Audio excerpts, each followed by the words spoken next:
Toutes les disciplines artistiques se sont retrouvées ce mois-ci au festival d'été d'Asila dans le nord-ouest du Maroc. Cette année, le royaume de Bahreïn en était l'invité d'honneur. L'histoire d'Asila remonte à 1500 ans avant Jésus-Christ, quand les Phéniciens se servaient de cette ville côtière comme d'une base arrière pour le commerce. Plus tard, les Portugais ont conquis la ville. La mixité culturelle est donc partie intégrante de son histoire.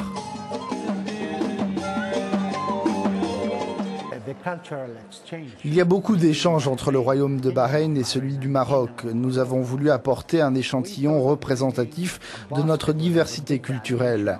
Il y a eu l'exposition, puis la musique traditionnelle. Ce soir, il y a un concert et il y a le salon du livre d'auteur de Bahreïn.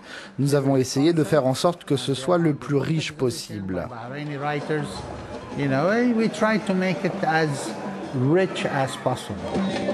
Le groupe Bin Faris Band Brot a fait résonner des sons enjoués et enivrants au sein de la Médina. Dans les ateliers d'artistes, les Bahreïniens se sont mêlés aux peintres venus du monde entier et ont pu échanger sur leurs techniques artistiques. C'est intéressant de travailler ici avec des artistes du monde entier. La ville même d'Asila est très stimulante pour créer, pour travailler.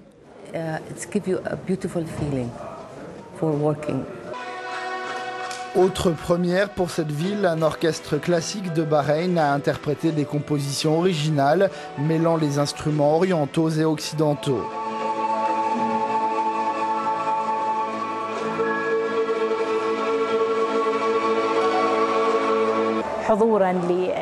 Nous écoutons une sélection d'œuvres interprétées par l'Orchestre national de Bahreïn, dirigé par une chef d'orchestre japonaise, qui est aussi ambassadrice de l'UNESCO pour la paix dans son pays. L'atelier de gravure ne permet pas seulement de se familiariser à cette technique, l'art provoque aussi de vifs débats chez les créateurs eux-mêmes.